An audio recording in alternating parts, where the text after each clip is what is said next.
Hello, welcome to the Matchbook Racing Review after another brilliant weekend's racing with Don McLean and I say every week after another brilliant weekend's racing, but I really mean it this time because Enable and Crystal Ocean, two older horses, provided us with one of the great races of all time, I think we can safely say, because we've grown to love both these horses, and she is the star attraction, the filly Enable. She won her second King George, first time she's been back to a track and won, and all roads will lead to Longchamp. Whether she go to York after this, I don't know. But your immediate response to a brilliant race on Saturday, though.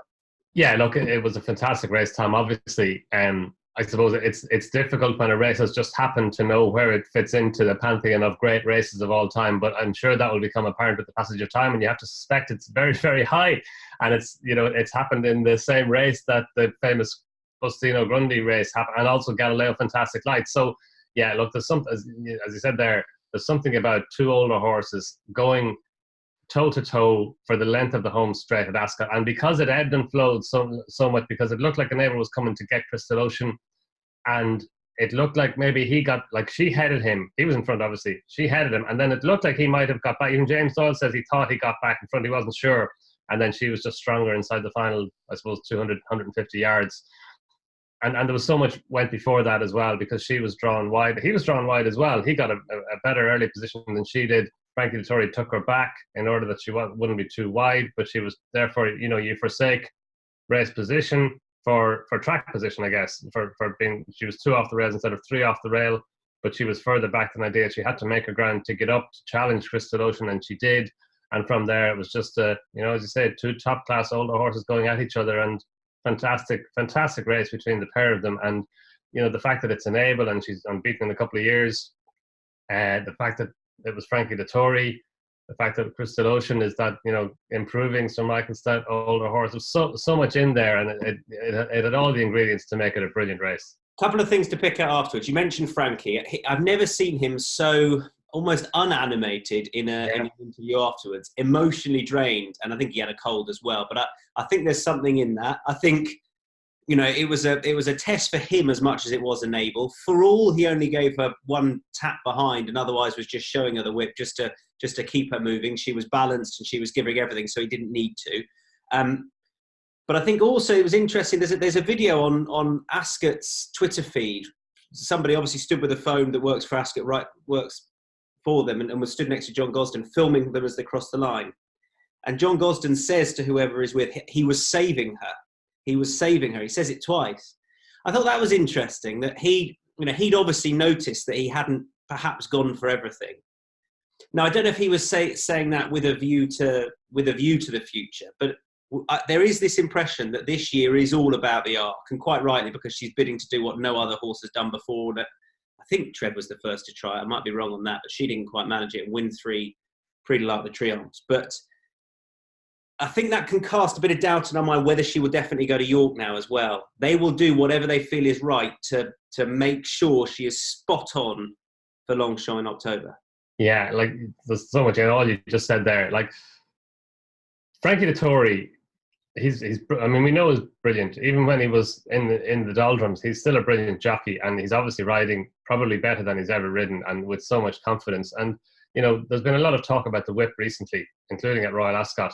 And for him to just give her, he knew that she was giving him all that she could give him, and he didn't need to hit her again. And it's interesting that I backed Crystal Ocean, so watching the race live, I was kind of hoping that he'd get back up and beat her.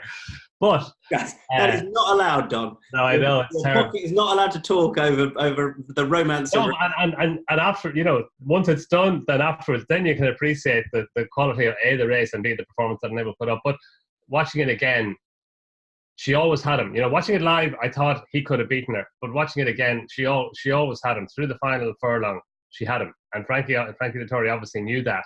And who's to say, when as we've discussed before in the past, when a horse wins a race by whatever she won it by, she had at least that in hand. And if Crystal Ocean had found a wee bit more, she may have found a wee bit more. So John Gosden saying, I didn't know that, but John Gosden saying he was saving her suggests that maybe she had a little bit more. And that said, it looked like a grueler.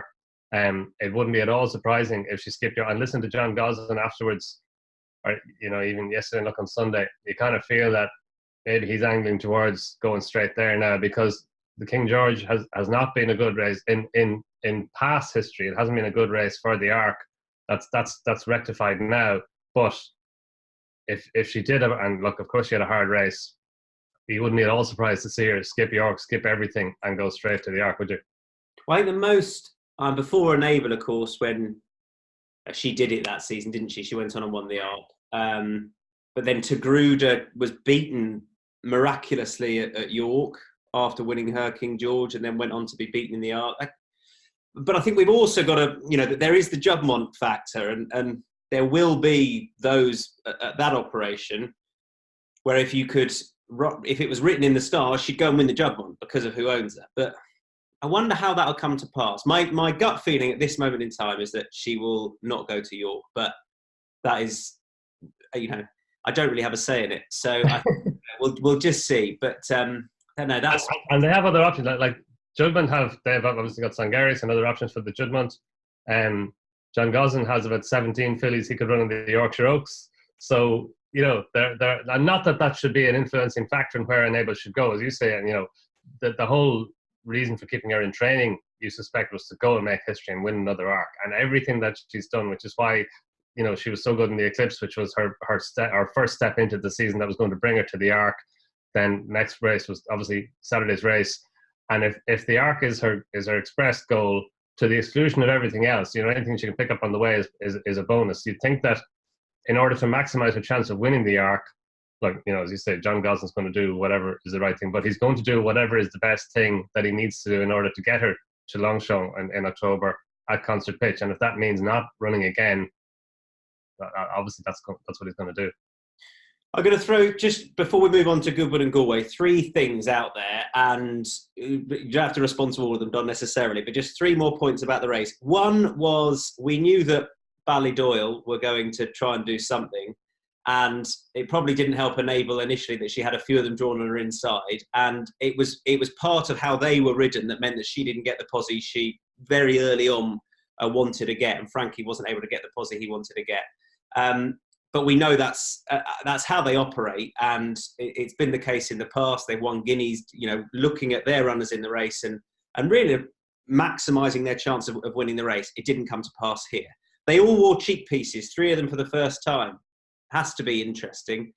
And where do we stand now on the 3-year-olds? We've had 2 older horses and Valgeist pulling clear. Anthony Van Dyke was ultimately hugely disappointing. He won a Derby, but perhaps it is too soon to write them all off as a crop of 3-year-olds. But the only disappointment of the race was that the Derby winner wasn't involved in the finish. Yeah, like I don't think you can use it as a stick to beat the Derby form. I think Anthony Van Dyke just underperformed. If he'd run on and finished 4th, 6 lengths behind Valgeist, then you'd think, yeah, disappointing run, and it's the Derby form. The Derby form is always under scrutiny as the season, the day after the Derby, from that point up until the Arc or beyond the Breeders' Cup, it's under scrutiny. So yeah, I think Anthony Van Dyke just underperformed for whatever reason. And with the Ballydoyle horses going off in front, while Enable couldn't get in and therefore Frankie had to take her back, I think the fact, and Aidan O'Brien says this often, that good horses, for good racing, you want a good strong pace, you don't want a dawdle, and that's what they did. And I think it enhanced the race, the fact that there was a pace. And if the Ballydoyle horses hadn't been in it, who would have set the pace, and what kind of pace would it have been? It could have turned into a tactical affair. And I think the fact that there was a strong pace helped Enable. The fact that she had to be further back than ideal, of course, that wasn't ideal for her. But then the fact that the pace was strong meant that she had the option, A, to get in because the field got stretched out, and B, to make ground then because it had been a solid pace to come from off a solid pace. So I think it was a very satisfactory race. Right, Goodwood and Galway. Well, for all we could talk about that, King George, for much longer. But this is the week of the G's, Goodwood and Galway. We're going to start with Goodwood. We're going to pick out effectively 3 horses to follow this week. Donn has very kindly offered to focus in the main on Galway, because I was out when it came to that. I'm going to be honest, Donn. Not easy. Not easy. But Goodwood-wise, let's go first of all. I'm going to kick off with the feature on Tuesday afternoon, which is the Goodwood Cup. Stradivarius is odds on towards the top of the market. But for my sins, I'm going to suggest that 6.0, excuse me, about DXB in a race which Mark Johnson has admitted he would like to win more than any other race, going back the double trigger years. He absolutely loves this contest. And I'm not for 1 second saying that he'll have this horse more spot on for this race than he did at Ascot, but I think it's all part of it. But more importantly, I think DXB, if he is going to beat Stradivarius, it's going to be here, and it's going to be off the back of what happened at Ascot. We know almost, I think, more about DXB off the back of Ascot. He wasn't a certain stayer over 2.5. Well, he did.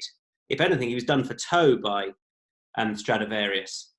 And I can see him getting a very forceful ride, and him not being pegged back. Of course, I can see Stradivarius beating him, and you've also got Tim Easterby's horse, Wells Fargo. If he definitely runs, he's going to throw in another pace angle, which could potentially suit Stradivarius. But at 6.0, I feel confident enough to say he's a fair bet at that price, given what we did learn at Ascot, the way he fought back again at the line. And if he's going to lower the colours of Stradivarius, I think this is the chance to do it. And I backed him at Ascot DXB, and I will give him one more go here. I don't know if you want to add anything to that. Yeah, no, I suppose in hindsight, Sylvester de Sousa probably would have gone faster at Ascot. Of course, he was against an Ascot Gold Cup winner who was proven over the trip. He actually wasn't proven over the trip while you suspected that he'd stay it. But as you say, he stayed it really well. He fought back to take second place. And Goodwood's, it tends to favour pace more than Ascot does. So it wouldn't be surprising to see Sylvester de Sousa going even faster, because obviously it's a drop back down to 2 miles. And he knows, and we all know, that he stays 2.5 really well. So yeah, he could go even faster and he probably should go even faster than he did at Ascot. Just, I've been spending ages trying to get Stradivarius beaten, and I haven't managed to do it for a while. So I know he's an odds-on favourite, but I think I backed DXB at Ascot as well, and after the race I kind of went, if he'd have gone faster maybe, but back to 2 miles back at Goodwood, where Stradivarius is also proven. I think he's going to have to step. Obviously, he's going to have to step up on his Ascot run by quite some way to beat him. It's yeah, absolutely. Look, of course, Stradivarius should be clear in the betting. It's just that price. I didn't expect him to be 6.0 for it, DXB, which he is at the moment. And the other factor is the forecast rain tomorrow. The more of that comes, the better for DXB. He got it at Ascot as well. That's the thing. So there was no excuse on those grounds. They always feel he's a better horse being able to get his toe in. I just think what we learned last time might mean that he gets a more forceful ride this time. And, I'm willing to give him one more chance. I believe he is good enough when everything falls right. These top horses, Stradivarius is not necessarily going to have an off day, but he's not going to run to his level every single time. For all we can't forecast that. But I can see DXB potentially causing a bit of a surprise here at this track. If it doesn't happen this time, we're done. It's not going to happen. Fair enough. Wednesday, Sussex Stakes Day, Don. You lead off with that. Who do you fancy? Yeah, look, I think I'm happy to be against the top 2 in the market. I'm a bit more worried about Circus Maximus than I am about Too Darn Hot. Like, Circus Maximus has been supplemented to the race. He obviously dropped down significantly in trip from finishing 6th in the Derby to win the St James's Palace Stakes, and now that he's proven over a mile as a 3-year-old at Group 1 level, the fact that he's been supplemented suggests that they've had this race in mind since Ascot. So he's a big obstacle to have to overcome. Too Darn Hot, as we discussed before, I'm still not convinced that he's as good as a 3-year-old relative to his peers as he was as a 2-year-old. He was an outstanding 2-year-old. He was a bit disappointing for all that. He didn't have ideal preparations for either the Dante or the Guineas, the Irish Guineas. Then he got beaten in James's Palace. I suppose back last time he won the Prix Jean Prat, it may not have been as strong a Group 1 race as you expect from a Group 1. So I need to see Too Darn Hot doing it again. Look, he may well do it again, but I think at the price you can take him on. I think Phoenix of Spain is the horse to take him on with. I just thought you have to forgive him his Ascot run, but on his Kerr run, like he was an underrated horse going into the Irish Guineas. I think that since he got beaten at Ascot, he's underrated again. I don't think he should be, similar to your case with DXB. I don't think he should be as far behind Too Darn Hot for sure, and Circus Maximus a little bit in the betting as he is. And I'm happy to give him another chance. He was favoured for the James's Palace Stakes, or nearly favoured, based on his Irish Guineas run. And the Curragh favours speed, and Goodwood is more like that than Ascot is. So yeah, I just think that at around about 6-1, Phoenix of Spain is a little bit overpriced for the Sussex. What do you think? Yeah, I think that's about right. I think personally, I've said to you on these that when Too Darn Hot was getting beaten early doors this season, I said if he was mine, I'd skip Ascot, and I didn't even think about France, and I'd just take a pull after the Irish Guineas and come back for this race, because I think this is the ideal. I thought at the time this was the ideal race for him. I probably should have taken the prices then, because he's come out and won a Group 1 in France, and he's shorter now, round about the even money, round about 2.0. But looking at those prices, I can't find anything wrong with them. Phoenix of Spain at 7.0. Yeah, I can off the back of that, he comfortably put Too Darn Hot in his place in Ireland. But of course, we know that was 9 days after Too Darn Hot Dante's run, and John Gosden now coming out and saying he did a bit of work before France, which told me we had him back. I can see this suiting. Too Darn Hot should be favourite, but if Phoenix of Spain can get back to that performance of the Irish Guineas, do you think they'll send him? Yeah, the draw will be interesting. I definitely would like to see him ridden handily. I'd like to see him ridden up there, because he was very strong in the Irish Guineas. He was very strong at the finish. I thought Jamie Spencer gave him a super ride there. He was drawn one at the Curragh and he bounced him out. And I don't think the plan, just listen to Charlie Hills afterwards, I don't think the plan was to lead, but they definitely wanted him handy, especially from trap 1. So, yeah, I wouldn't mind seeing him up there at least. And I wouldn't be at all negative about him leading. I think leading might not be a bad plan at all. And one thing I would say is, if you remember the Kingman Sussex, where they absolutely crawled, and then Kingman went whoosh and he was gone. That suited Kingman, and that will suit a horse with a turn of foot like Too Darn Hot. I think if they want, Phoenix of Spain is going to want to be sent here, I think, and or at least they're going to want to get going a way out to use it, because I think he's a stronger stayer ultimately than Too Darn Hot, and that's the best way, I think, of beating the favourite.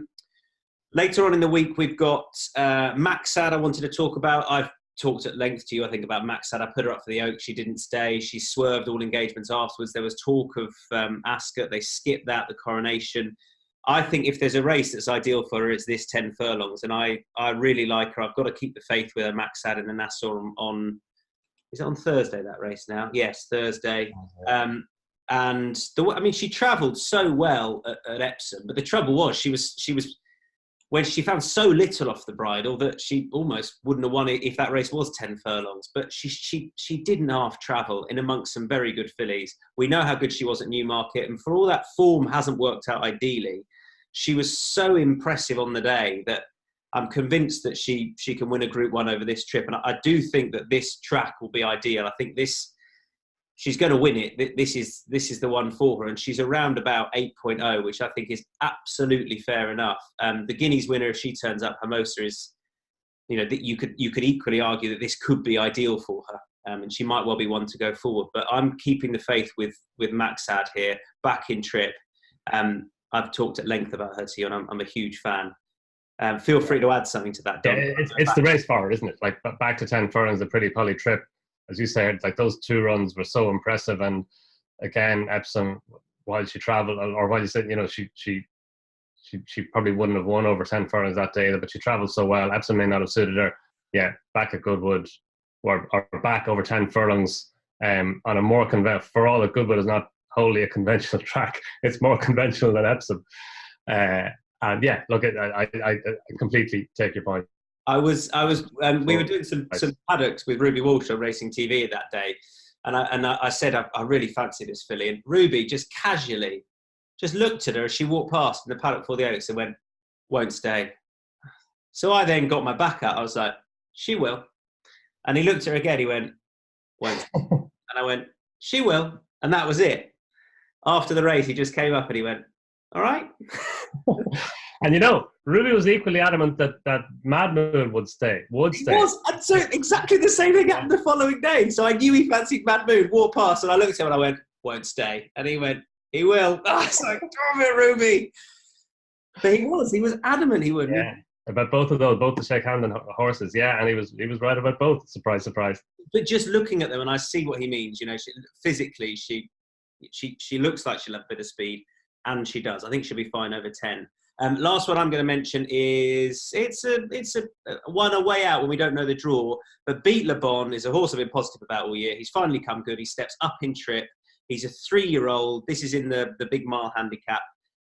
As long as he gets a decent enough draw and he's not actually in the car park, he's a hold-up type, so it shouldn't matter too much. He's going to need luck. He's about 17.0. 3-year-olds used to have a good record in the race.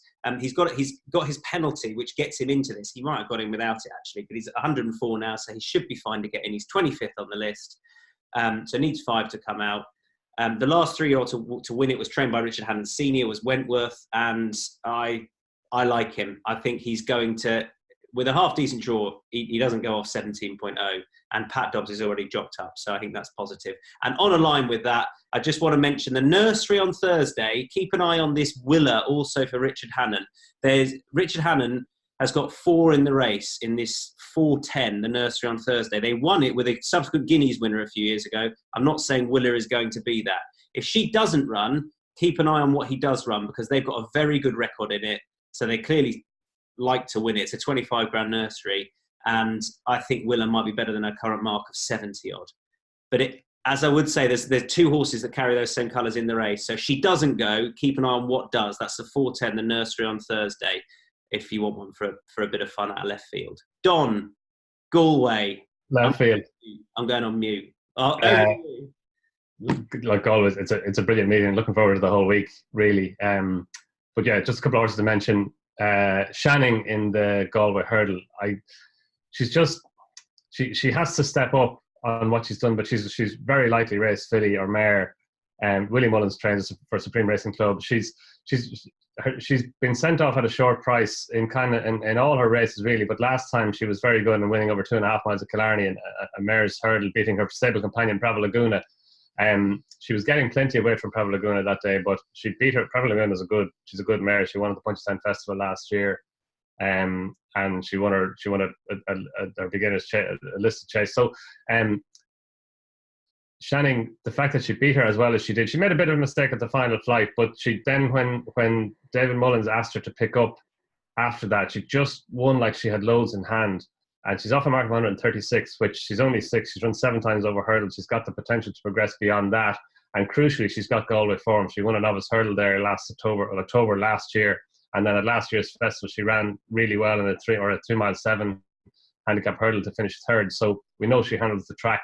She's trained by Willie Mullins, has won 2 of the last 3 Galway hurdles. And yeah, and look, it's hard to know where she fits into the Willie Mullins pecking order, but I suspect she might be high enough on the Galway hurdle list. Donn, just on that, how important is Galway form as a track for you when you're looking at it?